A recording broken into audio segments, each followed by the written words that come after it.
So this video is brought to you by Bombas socks. We love them. They're so good.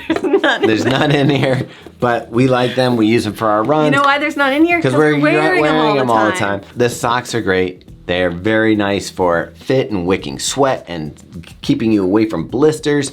They come in merino wool and synthetic fibers. And the best of all is when you buy a pair, somebody else in need gets a pair. Because they donate them. Yeah. So if it's your first time purchasing, use the code BITR20 to save 20%. Get a pair. Grow a pair. Stay hard.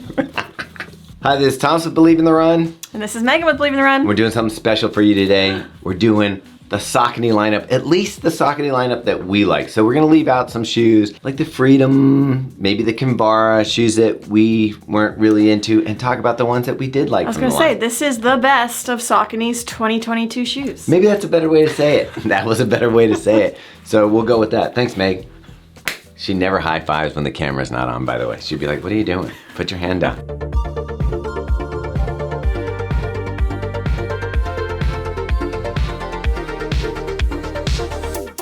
We're gonna start with a budget trainer. It actually is weird that we like this one. We're gonna go into the Axon too, by the way. Saucony Axon too. But when you feel the foam, it's really firm, Meg. Yeah, it's definitely one of the firmer shoes. But what I really liked about it is they've got plenty of stack and it's very simple. So there's like not a ton going on, but it's like really great for $100. Yeah, this kind of took the place from the Kinvara for me. I just like it for an inexpensive shoe. It's light, it's simple, like Megan said. The speed roll technology is what really does it for me in this shoe. So it is a little firmer, but you get that same roll and that same feel that you're gonna get out of the more expensive Endorphin Shift. But for $100, this one weighs 10.6 ounces or 300 grams for my size 10.5. What about you, Meg? Yeah, so my women's size 7.5 comes in at 8.8 ounces or 255 grams. Yeah, I am gonna recommend this one more for like the beginner runner or the budget runner. Yeah, so definitely if you're someone who prefers that firmer ride and a little bit of a rocker, this is a solid option from Saucony. Next on the list, it's kind of weird because we're kind of going with a theme here. The ride was kind of like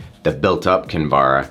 This ride, like kind of replaces, and I'm seeing more people use this the way that they used the Kinvara. I'm seeing this in races, I'm seeing it in marathons. So what number ride is this? 15. There are qualities about this shoe that I really like. It's like a lightweight daily trainer. It checks a lot of boxes. It is, again, on that firmer side like you're talking about with the Axon. It's a little bit of a firmer foam, and I felt the same about the ride. This one feels a little bit more cushy, like you lean into it a little bit more. But it is definitely for someone who prefers that firmer ride, and maybe you can use it for that up-tempo or even race day. Yeah, this one actually surprised me because it really, when you look at it, looks pretty simple. Plain mesh upper. You have the Power Run foam that's like an EVA-based foam. It doesn't have like very exciting components to it, but it just works. When you put it on the foot, it's got magic. It's like rolls through your stride. While it is firm, it has enough cushioning and pop off the toe that it feels pretty nice underfoot. I'd have to say, if there's one of those do-it-all shoes that you could like pretty much get for like easy runs, tempo runs, and some people are wearing it for the marathon, this is the shoe. Yeah, I would have to agree. It's definitely one of the more versatile shoes. It's super comfortable. You can tell it's got a very plush collar and tongue here. The mesh upper is stretchy. It accommodates my wide feet fine. It's just a very comfortable shoe.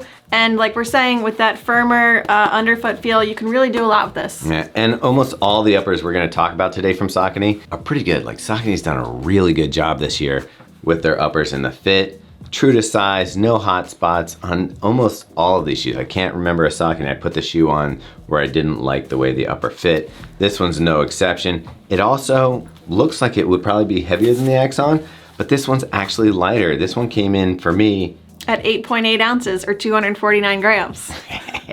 She saw me freeze and she filled in. Thanks, Meg. My women's size 7.5 is 7.8 ounces or 221 grams. And it comes in at $140. This is one of those shoes I could pretty much recommend to any level runner, and they're gonna enjoy it. All right, so this one's a legacy shoe. We're talking about the Triumph 20. That's 20 editions of this shoe. I've run in it for years now, and I have to say I was a little disappointed with the last versions of it. They felt a little blocky. I know that this was supposed to be like their kind of like max cushion shoe. So this stack is 37 in the heel, 27 in the forefoot for a 10 millimeter drop. All right, and what you're looking at here is a midsole of the Power Run Plus, which is a new midsole for the Triumph. It's lighter. This kind of has like styrofoam feel. It does.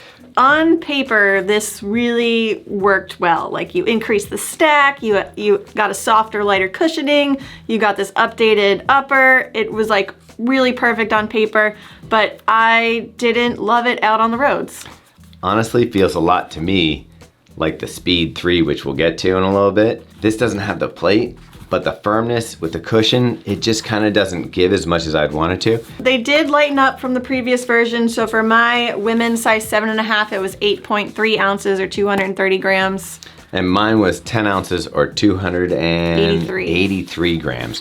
It's not that it's a bad shoe. I think it's an improvement on the line. It's definitely, if you like the Triumphs before, you're gonna like this one even more. It doesn't hit the sweet spot for me. And what was the price tag? $160. $160, you're starting to get in that upper level. Between this and the Ride, I think I'd probably go Ride 15. If you liked the Triumph before, I think you're really gonna like the update. So Meg, the next one is kind of interesting because it is a new stability trainer from Saucony. It's kind of reimagined stability that uses two different foams to kind of give you that ride that you're looking for when you need that extra support.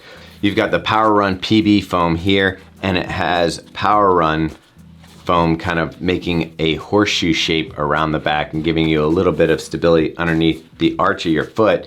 Gives you a really stable platform. And I was surprised because I don't really love stability shoes, and running in this shoe, it feels as good or better than any neutral shoe. It's lightweight, so all of you that need stability, that are sick of having like clunkers, it's got that nice bounce from the Power Run PB. It's got a really nice underfoot feel, and the upper is dynamic. It's awesome. This is probably one of the best stability trainers I've ever tried. I'm curious because most stability shoes do feel firm and heavy. This gave you none of that. This would be a great option for someone who's looking for that stability for the long run, stability for the short run, for speed. It just has it all. This is, again, this should win an award maybe this year for Stability Trainer of the Year. And this one comes in at $160. What's the weight on it for a size 9?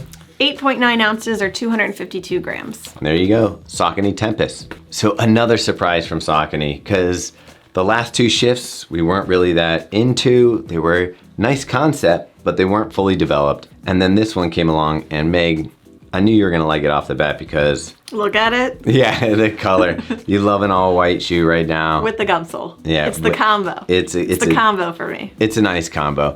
But what I really liked about this shoe is, again, the Shift 1 and 2 were really blocky under the foot, like hard blocky, and they weren't that light. And this one really upped its game. A couple things made it better for me. One, they softened up, I feel, the durometer of the midsole. It's still not squishy, but it softened up. It has to maintain a certain density just for the speed roll. Even though this doesn't have a plate, that combination of the firm foam with the flex in the toe gives you a little bit of pop. Yeah, and that speed roll geometry that they have throughout the whole Endorphin line, it really gives you that nice roll through where you kind of just want to keep running. Obviously, I love all of this stack. So you get 39 millimeters of foam in the heel, 35 in the forefoot, 4 millimeter drop, and it's just a lot of nice foam. Yeah, I mean, this is, they call it speed roll. You could also call it a rocker.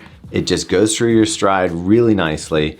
And it's not that heavy for a daily trainer. And this is what you would use in the Endorphin line as a daily trainer. And I really enjoy this one. This one, again, is one of those shoes when we don't have to review a shoe, I'll pull this one back out and put it on for some miles because I just really enjoy running in this shoe. All right, so now we're moving up that line of Endorphins and we're hitting the Speed 3. And I gotta be honest, I'm gonna give a little disclosure. I even ran in this one yesterday to double check. But for me, I know Megan loves this one, Robbie loves this one. Not so much for me. Like, I try to like it, it doesn't work for me. It's one of those shoes that I know a lot of people love, and I know that we probably recommended shoes to you that you've been like, I just don't get where they're coming from. that's this one for me. They did some updates. Meg, walk them through some of the updates. Probably my favorite part about this new shoe is that they made a bit of a wider platform here. So some people said there was stability issues with the last iteration. They actually widened this out and they softened this and added more of the Power Run PB. So not only do you get a lighter shoe, a wider shoe, more foam underfoot, it's also in a lighter package. They also updated the plate and gave it wings. They reimagined the nylon plate in this shoe, giving it wings on the side, so it's gonna have a different shape and a different feel in the toe off. My thing with it, I don't feel the snappiness of that, and like I said in the Triumph, this is a lighter feeling Triumph to me. So I know a lot of people, the idea for this shoe originally was the step down from the super shoe and maybe a lower cost super shoe. But people just took to it and were like, I like running this as a daily trainer. I just love the way this shoe feels underfoot. I think that this Power Run PB foam and the nylon plate working together with that rocker that we talked about just gives you a really nice smooth roll through. And I mean, I love this shoe for those days where you're maybe doing a 10, 12 mile run, no real paces, but you want to kind of run moderately a little bit faster than easy day. Like that is the sweet spot for this. You don't want a heavy shoe on your foot. Yeah. You just want to kind of cruise. So my shoe came in at 6.9 ounces or 175 grams, so very light. My size 10.5 weighs 8.5 or 243 grams. So you can get a pair if you're like me and love them for $170. And it's a great training partner for the next shoe we're gonna talk about. All right, Meg, so this next one, it's kind of weird because this is one of my favorite super shoes. And it's from the same people who just made the shoe that I was kind of panning, and it's probably the same geometry and a lot of the things, same materials. So you have here the Saucony Endorphin Pro 3.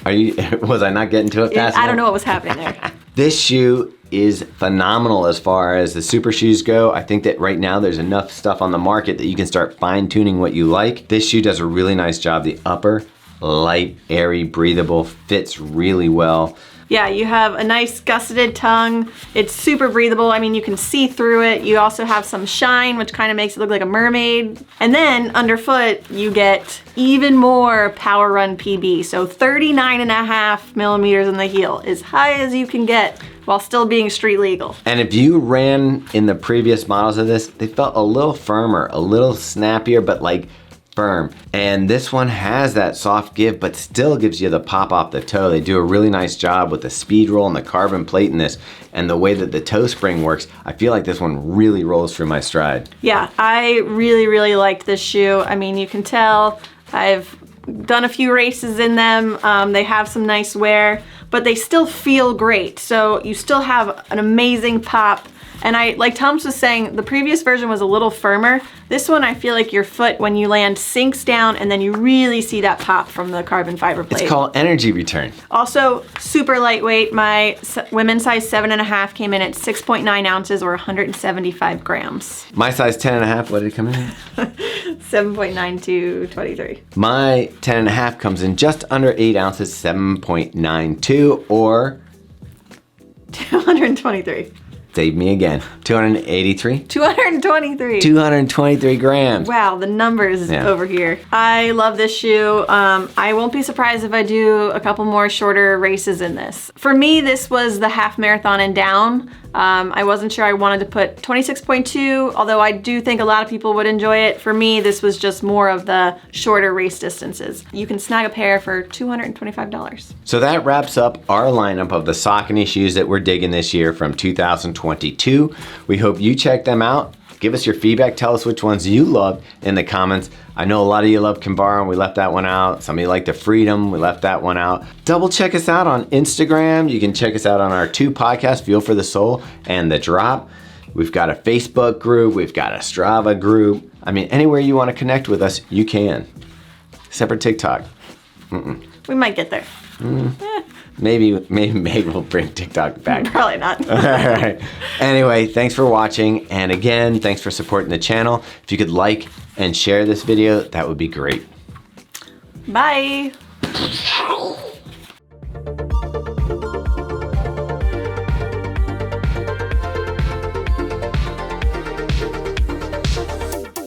Look at this logo is just, what even happened? Whoa.